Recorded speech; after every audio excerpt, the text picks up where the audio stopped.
Emily wiped down the counter for the third time, though it didn't need cleaning. The late morning lull at Mel's diner was usually a quiet one, half-empty coffee cups, the low hum of old tunes from the jukebox, and the occasional clang from the kitchen. She sighed and glanced at the clock. Another 7 hours to go.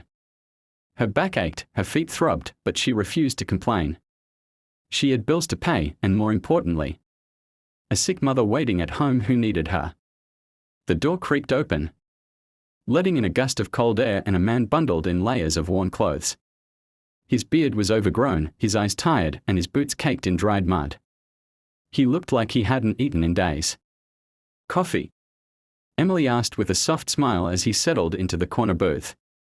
"If it's not too much trouble," the man said quietly, barely meeting her gaze. She poured him a fresh cup and added a slice of the blueberry pie. From behind the counter. "On the house," she said gently before he could protest. The man hesitated. "Thank you," he murmured, the kindness catching him off guard. Emily nodded and returned to the counter. She didn't do it for tips or recognition.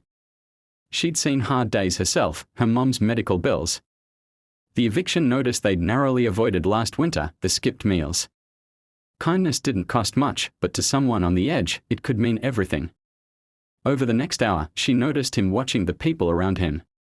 Not judging, just observing. She brought him another refill, another smile, and never pressed him for anything. When he reached into his coat to pull out a tattered wallet and count the few coins he had, Emily gently placed her hand on his. "It's taken care of," she said. His eyes welled slightly. "You didn't have to." "But I wanted to." That moment, though small, stayed with her.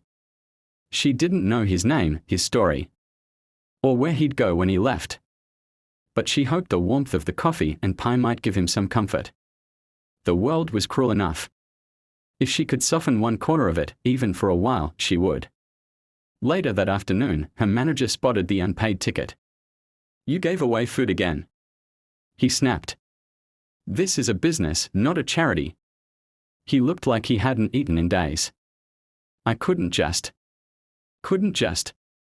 He interrupted, tossing his apron on the counter. "That's the third time this month, Emily. I've warned you before." She swallowed hard, her cheeks flushed. "Please, it was just a slice of pie and coffee. I'll cover it from my tips." "It's not about the money," he barked. "It's about following the rules." "You're fired." Emily stood frozen. Her chest tightened. "Fired? For a $5 meal?" She didn't argue. She picked up her bag, untied her apron, and gave one last glance to the booth where the man had been. He was gone. The cold air outside stung worse than usual. She walked home slowly, her thoughts heavy. How would she tell her mother? What would happen to the rent? But even through the panic, she didn't regret helping him. If given the chance, she'd do it again. The next morning, while preparing her mom's breakfast, there was a knock at the door. A man in a black suit stood outside, holding a large envelope. "Emily Sanders?" he asked. "Yes. I'm here on behalf of Mr. James Halford." "Who?" "He's the CEO of Halford Enterprises. He asked me to personally deliver this to you." He handed her the envelope and left without another word. Emily opened it, confused. Inside was a typed letter. "Dear Emily, yesterday you showed compassion to someone you believed was a homeless man. That man was me. I was testing potential locations for a new philanthropic branch of our company, looking for places and people with heart. Your kindness, even at the cost of your job, spoke louder than any resume ever could.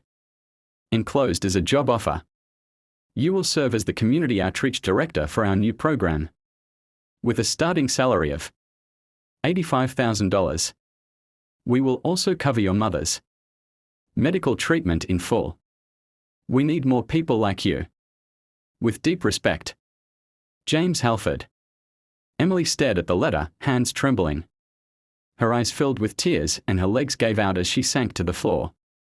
It felt unreal. Just yesterday she was serving pie in a worn-out diner. Now this. A week later, she walked into Halford Enterprises. Not as a waitress, but as a respected team member. Her days were now filled with organizing food drives, housing projects, and community kitchens. She made sure no one else would have to choose between rules and doing what was right. Sometimes she still thought of that diner, the squeaky stools, the smell of fresh coffee, the warmth of strangers. But now, she lived proof that small acts of kindness ripple outward. That doing the right thing, even when no one's watching, can change your life forever. And somewhere, in a warm office with floor-to-ceiling windows, James Halford watched her first presentation with a proud smile. He had found what he was looking for, not just in business, but in humanity.